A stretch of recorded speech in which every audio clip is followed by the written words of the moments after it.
Let's go, girl.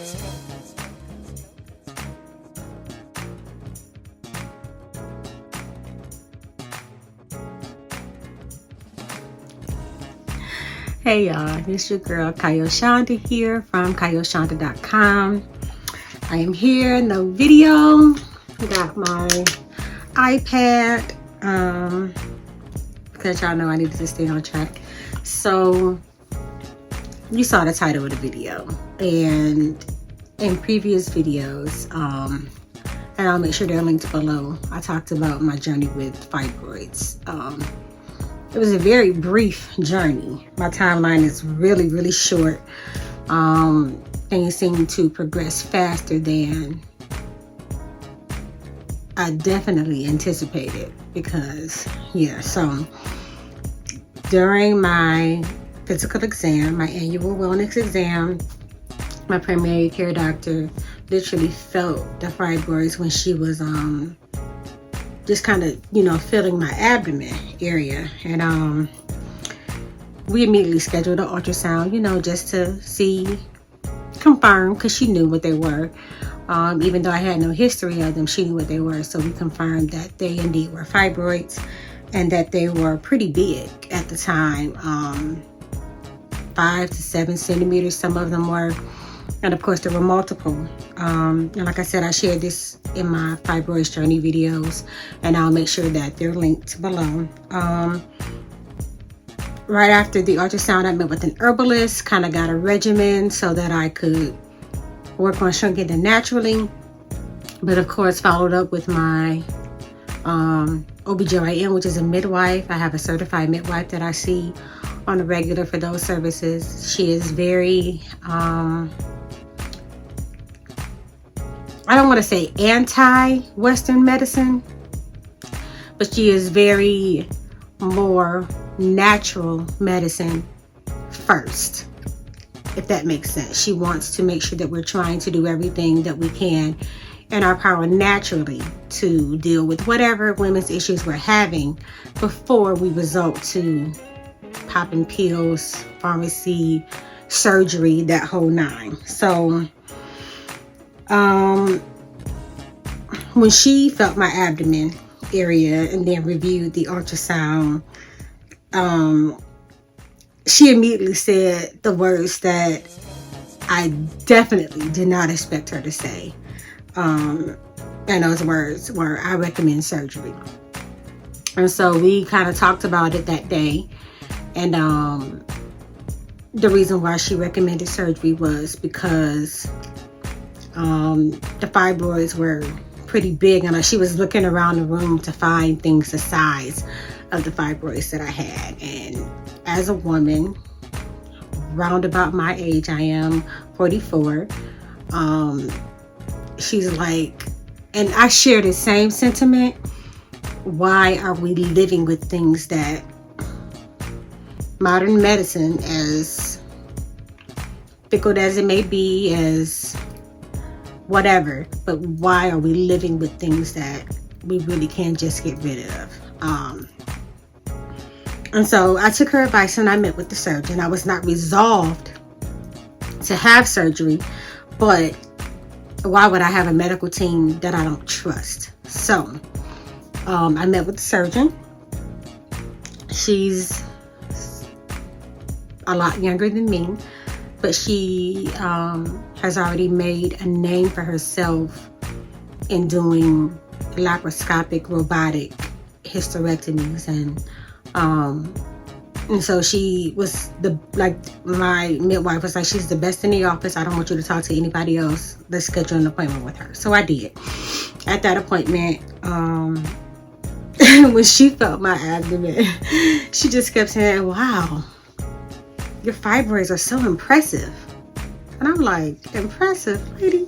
But she kept saying it. And then she was like, "Whoa, your uterus too."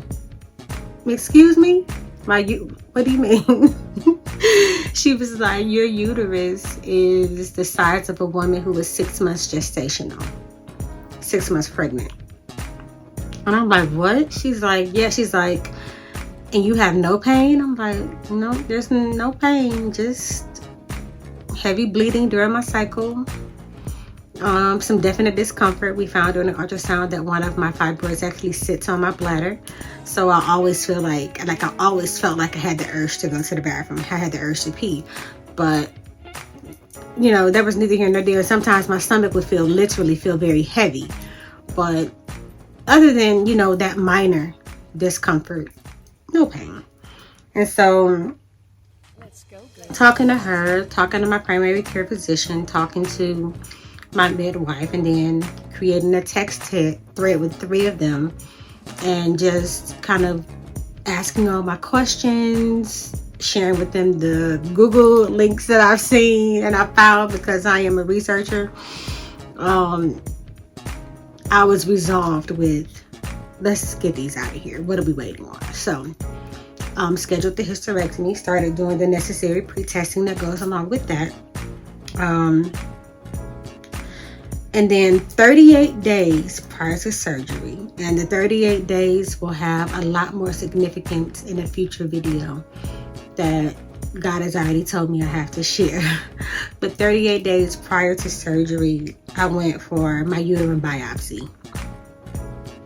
And it's a routine test that they do before hysterectomy, just to make sure that there is no cancer, because I guess you have to navigate differently if there is cancer found in the uterus when you're going to do the hysterectomy. So the blessing is that there was no cancer. Praise God. Okay. The curse, honey, is that day the fibroid pain began. Of course, we think it's, you know, it's only going to last a couple days. It's a byproduct of having the biopsy, blah, blah, blah, blah, blah. Well, the pain and the bleeding persisted from that day until the day of surgery. And before the biopsy, I never had a cramp before. Never experienced. I don't know what I knew now, but I've never known what a cramp felt like. Even when I gave birth to my sons, I did not have regular contractions in the front. I labored with back pain, and every month during my cycle, or whenever my cycle came, because I was irregular for a long time before my gastric bypass, but every month I would have lower back pains and not cramps. So when I cramped after this biopsy, I don't know how y'all deal with that every month. That was like that's the sort of pain that like jungle animals and farm animals are supposed to do. Like, humans should not be subject to that kind of pain. And mine may have been amplified because of the fibroids, but honey, I even went to emergency one day, which caused me to kind of follow up with my my surgeon, because the pain was so bad. Like, I don't understand. Like, I was literally not sleeping at night. It was debilitating. My days were like, thank God I work from home, because I would have been calling in had I had to go to the office. And I don't know how people did, like, how ladies, I don't get. Anyway, so I followed up with my surgeon after I went through emergency, and she prescribed me opioids for the pain. Y'all, I had just watched the series Painkiller on Netflix, if you haven't seen it, and it talks about the opioid epidemic. And so I had watched that series, and now I got a prescription for opioids, and I'm in some real pain. So, like, I want to take these drugs because they gave me one in the emergency room, and I'm like, okay, this is more bearable. Like, I can be a human and get through my day with these things. And so I was terrified to take the drugs, but this is the only thing that's giving me peace or any type of relief. And so I decided that I would take them at night, so at least I can sleep. And then during the day, I found Midol, some kind of extra strength Midol on Amazon. And between the Midol and the opioid that they gave me, I was able to make it to surgery. Thank you, Jesus. Because, so I, on October 10th, I had a hysterectomy. Went in thinking that it would be a robotic laparoscopic partial hysterectomy. That is what my surgeon and I discussed. We also discussed the probability that, you know, if something happens, she would have to make it an open surgery. If something happens, it would have to be a full hysterectomy. I was very well aware of the possibility of what could happen. So get into surgery, and my 2-hour laparoscopic partial hysterectomy turned into a 4-hour full hysterectomy. And God be praised, I'm here today to tell the story. I survived it. I have a follow-up appointment on Monday, and I'm actually filming this the Saturday before my follow-up, but my follow-up appointment on Monday, and I will do a follow-up video because I have a lot of questions about what happened during surgery that made us have to go the complete opposite of what the plan was. And I wanted to ask those questions to my surgeon face to face. I did not want to talk to her over the phone or do a text message. I wanted to talk to her face to face. So when we meet on Monday morning, I already have a bunch of questions in my iPad because I want to know what happened. So what happened. So now we're at the point where I heal. And healing is a process within itself. It is. Even more so when you thought that you were going to be healing physically, and it turns into spiritual and emotional healing too. Working some things out with my therapist, and still in consistent contact with my healthcare team.